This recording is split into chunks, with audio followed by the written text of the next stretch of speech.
Welcome back on capital news Delhi. चलिए देखते हैं दिल्ली की 25 फटाफट बड़ी खबरें। साथ ही डेली खबरों से अपडेट रहने के लिए चैनल को सब्सक्राइब करने के साथ वीडियो को लाइक करें। दिल्ली के उभरते खिलाड़ियों के लिए खुशखबरी, मुख्यमंत्री रेल प्रोत्साहन योजना शुरू, जानिए कब तक कर सकेंगे आवेदन। शिक्षा निदेशालय ने मुख्यमंत्री खेल प्रोत्साहन योजना एलीट ट्रेनिंग सपोर्ट के तहत ऑनलाइन आवेदन प्रक्रिया को एक बार फिर से खोल दिया है। यह कदम उन एथलीटों के लिए एक बड़ी राहत के रूप में देखा जा रहा है जो किसी कारणवश पहले चरण में आवेदन करने से चूक गए थे। इस योजना का मुख्य उद्देश्य दिल्ली के खिलाड़ियों को उच्च स्तरीय प्रशिक्षण, उपकरण और कोचिंग की सुविधा देना है, जिससे वह वैश्विक मंच पर देश का नाम रोशन कर सके। शिक्षा निदेशालय द्वारा जारी आधिकारिक सर्कुलर के अनुसार आवेदन की प्रक्रिया पूरी तरह डिजिटल होगी। ऑनलाइन आवेदन के लिंक 27 अप्रैल 2026 का खुल जाएगा। इच्छुक खिलाड़ी 7 मई 2026 रात 11:59 तक अपना भरकर फॉर्म जमा कर सकेंगे। ऑनलाइन फॉर्म भरने के बाद जरूरी डॉक्यूमेंट की हार्ड कॉपी 12 मई 2026 शाम 4 बजे तक जमा करनी होगी। दिल्ली सरकार की पहल, हर स्कूल में किशोरों के लिए मुफ्त HPV टीकाकरण अभियान शुरू। किशोरों को गंभीर बीमारियों से बचाने के लिए दिल्ली सरकार ने ह्यूमन पैपिलोमा वायरस वैक्सीन को सुरक्षा कवच के रूप में आगे बढ़ाते हुए नया अभियान शुरू किया है। शिक्षा निदेशालय के सर्कुलर के अनुसार 14 से 15 वर्ष की छात्राओं को मुफ्त टीकाकरण के जरिए सर्वाइकल कैंसर जैसे जानलेवा बीमारी से बचाने का लक्ष्य रखा गया है। वहीं शिक्षा निदेशालय ने सभी सरकारी सहायता प्राप्त और निजी मान्यता प्राप्त स्कूलों को स्पष्ट निर्देश दिए हैं कि वे 14 से 15 वर्ष की छात्राओं की पहचान कर उनकी सूची तैयार करें। इसमें आयु सीमा के साथ 90 दिन की ग्रेस अवधि भी जोड़ी गई है, जिससे अधिक से अधिक छात्रा इस अभियान से जुड़ सके।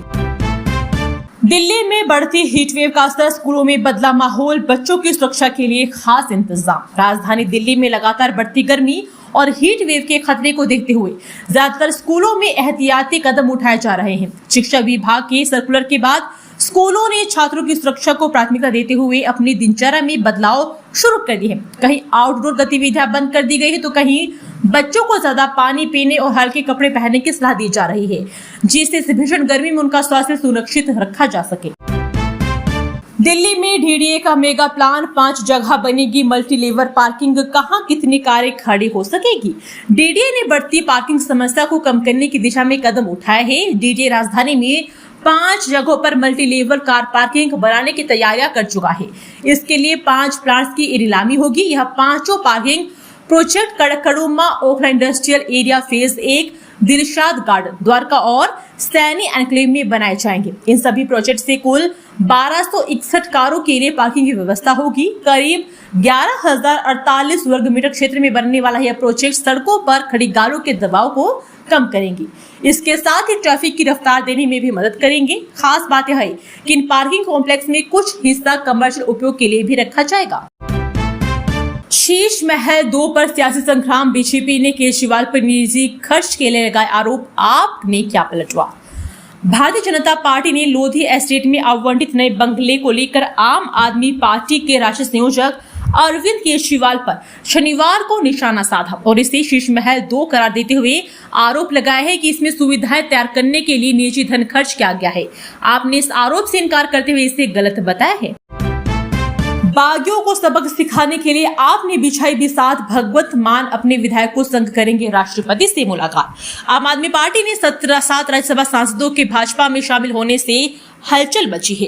पंजाब के मुख्यमंत्री भगवंत मान ने सांसदों की सदस्यता रद्द कराने के लिए विधायकों संग राष्ट्रपति से मिलेंगे। बीजेपी में शामिल हुए पंजाब के राज्यसभा मेंबरों को रिकॉल करने के लिए भगवंत मान अपना पक्ष रखेंगे। भगवंत मान 7 विधायकों को राइट टू रिकॉल के तहत वापस बुलाने यानी उनकी सदस्यता खत्म करने की मांग रखेंगे। भाजपा का दामन थामते ही और तीखी हुई स्वाति मालीवाल के तेवर, बोली हम नहीं केजरीवाल के गद्दार। राज्यसभा सांसद स्वाति मालीवाल ने आम आदमी पार्टी छोड़कर भाजपा का दामन थाम लिया है। उन्होंने अरविंद केजरीवाल पर महिला विरोधी होने, भ्रष्टाचार और गुंडागर्दी को बढ़ावा देने सहित कई गंभीर आरोप लगाए। स्वाति ने आगे बताया कि जब मैंने इसके खिलाफ आवाज उठाई तो मुझे डराया धमकाया गया। इसके चलते 2 साल मुझे एक बार भी पार्टी के संसद में बोलने का मौका नहीं दिया गया। अरविंद केजरीवाल महिला विरोधी है। वे देश में झूठ, भ्रष्टाचार और गुंडागर्दी के लिए जाने जाते हैं। शीश महल 2 भाजपा ने जारी की केजरीवाल के नए बंगले की तस्वीर, आपने बताया फर्जी। भाजपा नेता प्रवेश वर्मा ने अरविंद केजरीवाल पर पंजाब में दूसरा शीश महल बनाने और दिल्ली के लोधी ऐसे स्थित नए सरकारी आवास पर भारी खर्च करने का आरोप लगाया है। प्रवेश वर्मा ने कहा कि दिल्ली से चुनाव हारने के बाद केजरीवाल पंजाब चले गए। वहां मुख्यमंत्री भगवंत मान के सरकारी आवास के आसपास 4 घरों पर केजरीवाल, सत्येंद्र जैन, मनीष सिसोदिया और संजय सिंह ने कब्जा कर लिया। केजरीवाल ने वहां दूसरा शीश महल तैयार कर लिया। क्या जा सकती है राघव, संदीप और मित्तल की राज्यसभा सदस्यता? आपने कर ली बड़ा झटका देने की तैयारी। आम आदमी पार्टी उन 3 सांसदों राघव चड्ढा, संदीप पाठक और अशोक मित्तल को बड़ा झटका देने की तैयारी में है, जिन्होंने भाजपा ज्वाइन की है। इसी के तहत पार्टी के वरिष्ठ नेताओं ने वर्तमान स्थिति पर चर्चा जारी रखी है। बीती रात गुजरात दौरे से लौटते ही मनीष सिसोदिया अरविंद केजरीवाल से मिलने उनके आवास पहुंचे। मनीष सिसोदिया राजकोट से लौटकर देर रात एयरपोर्ट से सीधे केजरीवाल के घर पहुंचे। दोनों नेताओं में सीधा आधे घंटे से ज्यादा बैठक चली, जिसमें उन्होंने 7 सांसदों के जाने से पार्टी पर क्या असर होगा और पार्टी की भविष्य की क्या रणनीति होगी, उस पर चर्चा की। दिल्ली समेत देश में हीट इमरजेंसी का संकट, 42 डिग्री सेल्सियस में शरीर को 50 डिग्री सेल्सियस वाला टॉर्चर, 3.4 करोड़ नौकरियों पर खतरा। राजधानी दिल्ली समेत पूरे भारत में वेट बल्ब तापमान के कारण हीट इमरजेंसी का खतरा बढ़ गया है, जिससे स्वास्थ्य और अर्थव्यवस्था पर गंभीर असर पड़ा है। एनआरडीसी और हार्वर्ड की रिपोर्ट के अनुसार 2030 तक 3.4 करोड़ नौकरियां प्रभावित हो सकती। लुटियंस दिल्ली में ट्रैफिक जाम पर रोक के लिए पुलिस और एनडीएमसी का बड़ा एक्शन, कई मार्गों पर नई व्यवस्था होगी लागू। लुटियंस दिल्ली में बढ़ते यातायात जाम को कम करने के लिए दिल्ली यातायात पुलिस और एनडीएमसी ने संयुक्त पहल शुरू की है। प्रमुख स्थानों पर इंजीनियरिंग समाधान लागू किए जाएंगे, जिसके सुचारू यातायात संचालन सुनिश्चित हो सके। यातायात पुलिस के अतिरिक्त पुलिस आयुक्त वैजयंता गोयल आर्य के मुताबिक इन उपायों के लागू होने से रोजाना आने जाने वाले लोगों, स्थानीय निवासियों और पर्यटकों को काफी राहत मिलेगी। ये सभी उपाय तत्काल शुरू किए जाएंगे और प्राथमिकता के आधार पर जल्द पूरे किए जाएंगे। सीएम रेखा गुप्ता का हीट वेव से बचाव के लिए बड़ा प्लान, दिल्ली में ओआरएस, वाटर कूलर और कूल रूम की होगी व्यवस्था। दिल्ली सरकार ने हीट एक्शन प्लान 2026 लागू करने की तैयारी में है और इसके तहत अस्पतालों में कूल रूम और सार्वजनिक स्थलों पर स्वच्छ पेयजल की व्यवस्था की जाएगी। मुख्यमंत्री रेखा गुप्ता ने उच्च स्तरीय बैठक में लू से बचाव के लिए स्कूलों में वाटर बेल और श्रमिकों के लिए कार्य समय में बदलाव के निर्देश दिए हैं।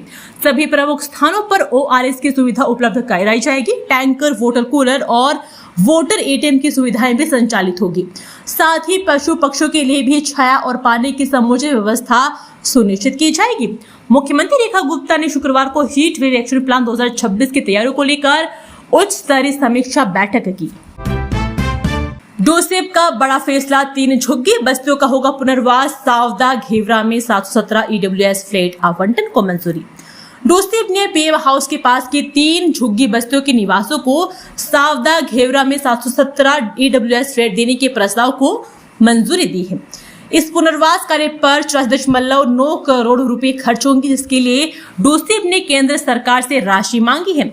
इन झुग्गी बस्तियों में भाईराम कैंप, मस्जिद कैंप और डीआईडी कैंप शामिल है। उत्तरी दिल्ली के सावदा घेवरा में झुग्गी झोंपड़ियों में रहने वालों को 717 ईडब्ल्यूएस फ्लैट दिए जा रहे हैं। इसी के साथ दिल्ली में झुग्गी वालों को आवास मिलने की योजना आगे बढ़ गई है। नरेला में बनेगा दिल्ली का सबसे बड़ा स्पोर्ट्स हब, देश के नामी रियल एस्टेट और इंफ्रा दिग्गजों ने ठोकी ताल। दिल्ली विकास प्राधिकरण नरेला में 75 एकड़ भूमि पर एक एकीकृत स्टेडियम और स्पोर्ट्स कॉम्प्लेक्स विकसित कर रहा है। इस मेगा प्रोजेक्ट में 80,000 क्षमता का क्रिकेट स्टेडियम, फुटबॉल ग्राउंड और ओलंपिक स्विमिंग पूल होगा, जिसमें प्रमुख कंपनियों ने रुचि दिखाई है। सड़क पर एम्बुलेंस को रास्ता न देना पड़ सकता है महंगा, जानिए कितना है जुर्माना और क्या कहता है कानून। एम्बुलेंस को रास्ता न देने पर मोटर वाहन कानून के तहत 10,000 जुर्माना, 6 महीने तक की जेल और लाइसेंस रद्द होने का प्रावधान है। ड्राइवरों को शांत रहकर बाईं ओर रास्ता देना चाहिए, क्योंकि हर सेकंड किसी की जान बचा सकता है। अगर कोई चालक जानबूझकर एम्बुलेंस को रास्ता नहीं देता तो उसके खिलाफ जुर्माना और सजा दोनों हो सकते हैं। ऐसे मामलों में 10,000 रुपए तक का जुर्माना लगाया जा सकता है। वहीं बार बार नियम तोड़ने पर 6 महीने तक की जेल और ड्राइविंग लाइसेंस निलंबित करने की कार्रवाई भी हो सकती है। ट्रेनों में खाना खराब मिलने पर अब खैर नहीं, व्हाट्सएप ग्रुप से खाने की क्वालिटी पर नजर रखेगा रेलवे बोर्ड। रेल यात्रियों के खान पान संबंधी बढ़ती शिकायतों को देखते हुए अपनी निगरानी व्यवस्था मजबूत कर रहा है। इसके लिए रेलवे बोर्ड ने एक विशेष व्हाट्सएप ग्रुप शुरू किया है, जिसमें रेलवे स्टेशन से बोर्ड स्तर तक के अधिकारी शामिल है, ताकि सेवाओं में सुधार हो सके। तरुण हत्याकांड के बाद उत्तर नगर में डर का माहौल, मकान बिकाऊ है के पोस्टर लगे, महिलाएं अब भी कर रही हंगामा। उत्तम नगर में तरुण हत्याकांड के बाद भी तनाव बरकरार है, जहां पुलिस बल तैनात है और कई घरों पर मकान बिकाऊ है के पोस्टर लगे हैं। पीड़ित पक्ष के वकील ने आरोपी परिवार के महिलाओं द्वारा हंगामा करने के बाद महिला पुलिसकर्मियों की तैनाती की मांग की है। सबसे ज्यादा तनाव उस गली में है जहां मृतक तरुण का परिवार रहता है, क्योंकि इसी गली में आरोपित पक्ष का भी घर है। तनाव का आलम यह है कि गली के कई घरों पर मकान बिकाऊ है के पोस्टर लगे हैं, जो स्थानीय लोगों के भीतर व्याप्त डर और असुरक्षा की भावना को साफ दर्शाते हैं। एम्स में चैट जीपीटी से एग्जाम दे रहे थे भविष्य के डॉक्टर, नीट के टॉपरों के कांड से मचा हड़कंप, परीक्षा कैंसल। एम्स नई दिल्ली में नीट के मेधावी एमबीबीएस छात्र बायोकेमिस्ट्री परीक्षा में आर्टिफिशियल इंटेलिजेंस का उपयोग कर नकल करते पकड़े गए। प्रशासन ने परीक्षा रद्द कर उसी दिन दोबारा कराई, लेकिन नकलची छात्रों पर कार्रवाई को लेकर चुप्पे साधे हुए हैं। यह मामला इसलिए गंभीर है क्योंकि एम्स में पढ़ने वाले छात्र राष्ट्रीय पात्रता से प्रवेश परीक्षा पास कर पहुंचते हैं और उन्हें देश के सबसे मेधावी छात्रों में गिना जाता है। आईआरएस अधिकारी की बेटे के हत्याकांड में पुलिस ने किया क्राइम सीन रिक्रिएट, हुए कई अहम खुलासे। दक्षिणी दिल्ली के अमर कॉलोनी में आईआरएस अधिकारी की बेटे के साथ हुए रेप और मर्डर के सनसनीखेज मामले में दिल्ली पुलिस ने जांच को और तेज करते हुए आज सुबह करीब 9:30 बजे आरोपी राहुल मीणा को पीड़िता के घर लेकर जाकर पूरे क्राइम सीन का रिक्रिएशन कराया। इस दौरान फोरेंसिक साइंस लैब की टीम भी मौके पर मौजूद रही, ताकि हर एंगल से साक्ष्य जुटाए जा सके। रिक्रिएशन के दौरान पुलिस ने आरोपी से उस रात की हर गतिविधि दोबारा कराई। आरोपी ने बताया कि वह किस तरह घर में घुसा, कैसे उसने मुख्य गेट खोला और सीधे लड़की के कमरे में और स्टडी रूम तक पहुंचा। पुलिस ने मौके पर उसकी हर मूवमेंट को ध्यान से देखा और रिकॉर्ड किया, ताकि घटनाक्रम की सटीक टाइमलाइन तैयार की जा सके। बिजली उपभोक्ताओं के लिए आने वाली है मुश्किल, कांग्रेस ने किया दरों में बढ़ोतरी का दावा। दिल्ली में बिजली उपभोक्ताओं के लिए आने वाले महीने मुश्किल भरे हो सकते हैं। देवेंद्र यादव ने यह दावा किया कि सरकार की निष्क्रियता के कारण अब बिजली दरों में तेज बढ़ोतरी लगभग तय मानी जा रही है। उन्होंने कहा कि बिजली अपीलेट ट्रिब्यूनल ने दिल्ली विद्युत नियामक आयोग की उस याचिका को खारिज कर दिया है, जिसमें 38,500 करोड़ रुपए की बकाया राशि वसूलने के लिए अधिक समय मांगा गया था। इस फैसले के बाद अब पुराना बकाया कम समय में वसूला जाएगा, जिससे सीधे उपभोक्ताओं पर दबाव बढ़ेगा। अपहरण, फिरौती और हत्या 31 पुराने साल मामले में सलीम वास्तिक ने गिरफ्तारी के बाद किए कई खुलासे।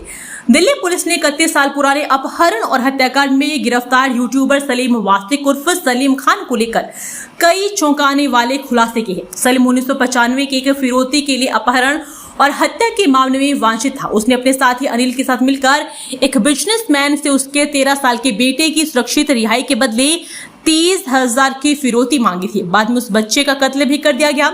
सबसे चौंकाने वाली बात यह है, कानून प्रवर्तन एजेंसियों को धोखा देने और गिरफ्तारी से बचने के लिए उसने इस मामले में खुद को मृत घोषित करवा दिया था। फिर इस्लाम छोड़ और नई पहचान रखकर यूट्यूबर पर भी फेमस हो गया।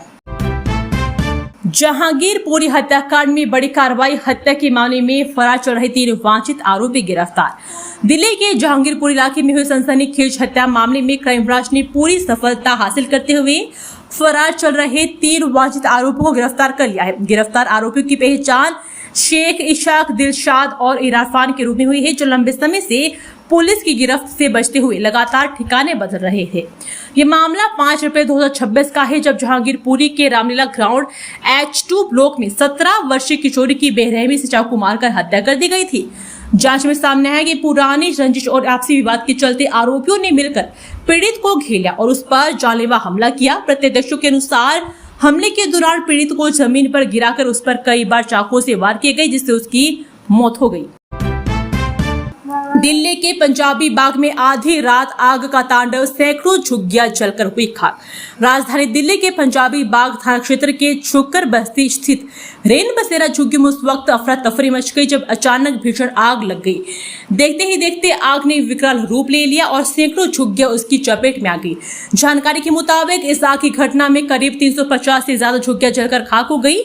आग इतनी तेजी से फैली कि लोगों को संभलने का मौका तक नहीं मिला और वे अपनी जानबूझकर बाहर भागने को मजबूर हो गए। घटना की सूचना मिलते ही दमकल विभाग की कई गाड़ियां मौके पर पहुंची और आग बुझाने का अभियान शुरू कर दिया। अब रिलीज नहीं होगी Lawrence of Punjab web series, केंद्र सरकार ने डॉक्यूमेंट्री लगाई रोक। केंद्र सरकार ने गैंगस्टर लॉरेंस बिश्नोई पर बनी डॉक्यूमेंट्री की रिलीज पर रोक लगा दी है। एक ओटीटी प्लेटफॉर्म ने दिल्ली हाईकोर्ट की सूचना दी है। इस डॉक्यूमेंट्री में गैंगस्टर लॉरेंस बिश्नोई की आपराधिक दुनिया में आगे बढ़ने की कहानी बताई गई है। 27 अप्रैल को लॉरेंस ऑफ पंजाब के नाम से डॉक्यूमेंट्री रिलीज होने वाली थी। आज सुनवाई के दौरान वकील राजीव नायर ने हाईकोर्ट से कहा कि केंद्र सरकार ने डॉक्यूमेंट्री की रिलीज पर रोक लगाने का आदेश दिया है। राजीव नायर ने कहा कि ओटीटी प्लेटफॉर्म केंद्र सरकार के इस निर्देश को चुनौती देगी। वहीं आज सुनवाई के दौरान लॉरेंस बिश्नोई की ओर से किसी के पेश नहीं होने की वजह से हाईकोर्ट ने सुनवाई टाल दिया। जस्टिस पुरुषेंद्र कुमार गौरव की बेंच ने 27 अप्रैल को अब मामले की सुनवाई करने का आदेश दिया। सिग्नेचर ब्रिज पर दिखेगा दिल्ली का नजारा। 154 मीटर ऊंचे व्यूइंग बॉक्स पर ले जाने वाली लिफ्ट होगी ठीक। सिग्नेचर ब्रिज की 8 साल से ठप पड़ी तिरछी लिफ्ट प्रणाली की मरम्मत शुरू हो गई है। लोक निर्माण विभाग पूरे ब्रिज के बुनियादी ढांचे के साथ साथ लिफ्टों की भी जांच और नियमित रखरखाव की योजना बना रहा है। विभाग की पूरी ब्रिज के मरम्मत के साथ साथ नियमित रखरखाव की योजना है। करीब 8 माह पहले इस ब्रिज को पीडब्ल्यूडी को सौंपा गया था। इससे पहले दिल्ली पटन एवं परिवहन विकास निगम इसकी देखरेख कर रहा था। सांसद अब्दुल रशीद ने खटखटाया दिल्ली एचसी का दरवाजा, बीमार पिता से मिलने के लिए डाली अंतरिम बेलर्जी। जम्मू कश्मीर के बारामूला सांसद अब्दुल राशिद शेख ने अपने बीमार पिता से मिलने के लिए दिल्ली हाईकोर्ट में अंतरिम जमानत याचिका दायर की है। विशेष एनआईए न्यायाधीश प्रशांत शर्मा ने आरोपी और अभियोजन पक्ष की दलीलें सुनने के बाद यह आदेश दिया है। एनआईए के विशेष लोक अभियोजक गौतम खंजाची ने एक गुप्त रिपोर्ट के आधार पर अंतरिम जमानत का विरोध किया। हालांकि उन्होंने यह भी दलील दी कि आरोपित को कस्टडी पैरोल दी जा सकती है। एजेंसी ने कस्टडी पैरोल देने पर कोई आपत्ति नहीं जताई। दिल्ली में ग्राउंड फ्लोर पर सड़ी गली हालत में मिला रिटायर्ड ईडी अधिकारी का शव, ऊपर रहता है पूरा परिवार। पूर्वी दिल्ली के गणेश नगर एक्सटेंशन 2 में एक 70 वर्षीय सेवानिवृत्त ईडी अधिकारी श्रीचंद का शव उनके घर में सड़ी गली हालत में मिला। मृतक की पहचान श्रीचंद के रूप में हुई है, जो अपने मकान में ग्राउंड फ्लोर पर अकेले रहता थे, जबकि उसका बेटा और अन्य स्वजन ऊपरी मंजिलों पर रहते थे। दरिंदगी करने वाले राहुल के पिता समेत परिवार के 6 सदस्य गिरफ्तार, गांव में पसरा सन्नाटा। दिल्ली में एक आईआरएस अधिकारी की बेटी की हत्या और गांव में एक विवाहित के दुष्कर्म के आरोपी राहुल मीणा के परिवार और ग्रामीण उसके कृत्यों से संबद्ध है। पुलिस ने राहुल के पिता, भाई और दोस्त सहित 6 लोगों को गिरफ्तार किया है, जबकि परिवार का कहना है कि राहुल को ऑनलाइन गेमिंग की लत थी और वह कर्ज में डूबा था। डर कर नहीं बल्कि हताश होकर आप से गए बीजेपी ज्वाइन करने के बाद बोले राघव चड्ढा। शीश महल को लेकर बड़ी कही दी बात। आम आदमी पार्टी छोड़कर भाजपा में शामिल होने के बाद राघव चड्ढा ने आम आदमी पार्टी और अरविंद केजरीवाल पर जमकर निशाना साधा। राघव चड्ढा ने कहा कि आज हर ईमानदार और मेहनती व्यक्ति को लगता है कि आम आदमी पार्टी में अब काम करने की कोई गुंजाइश नहीं है। इसके अलावा उन्होंने कहा कि एक एक करके कई नेता आम आदमी पार्टी को छोड़ रहे हैं। उन्होंने कहा कि आम आदमी पार्टी भ्रष्ट और समझौतावादी हाथों में चली गई है। राघव चड्ढा ने कहा कि आज दिल्ली में शीश महल पार्ट 2 बनकर तैयार हुआ है, जिसकी कुछ तस्वीरें सामने हैं। दिल्ली चुनाव हारने का सबसे बड़ा कारण शीश महल था। आपको इन सभी विषयों पर चिंतन करना चाहिए। बीजेपी ने केजरीवाल को बताया दिल्ली का रहमान डकैत शेर की शीश महल 2 की तस्वीरें। दिल्ली सरकार में मंत्री प्रवेश वर्मा ने आम आदमी पार्टी और उसके प्रमुख अरविंद केजरीवाल पर तीखा हमला बोलते हुए कई गंभीर आरोप लगाए हैं। उन्होंने कहा कि अन्ना आंदोलन, महात्मा गांधी और शहीद भगत सिंह की छवि का इस्तेमाल कर सत्ता में आई पार्टी अब अपने मूल सिद्धांतों से भटक गई है। प्रवेश वर्मा ने केजरीवाल पर निशाना साधते हुए उन्हें रहमान डकैत कह दिया है और आरोप लगाया है कि उन्होंने पहले दिल्ली में शीश महल बनाया और अब एक और आलीशान ठिकाना खड़ा किया है। मंत्री ने दावा किया है कि दिल्ली में हार के बाद केजरीवाल पंजाब चले गए, जिससे वहां की राजनीति में भी दबाव बढ़ गया है। उन्होंने कहा कि पंजाब के मुख्यमंत्री भगवंत मान के लिए स्थिति मुश्किल हो गई है, क्योंकि कई बड़े नेता सरकारी आवासों में रह रहे हैं। दोस्तों, वीडियो पसंद आया तो वीडियो को लाइक एवं चैनल को सब्सक्राइब कीजिए और कमेंट करके बताइए कि आप दिल्ली के किस जगह से इस वीडियो को देख रहे हैं। जय हिंद, वंदे मातरम।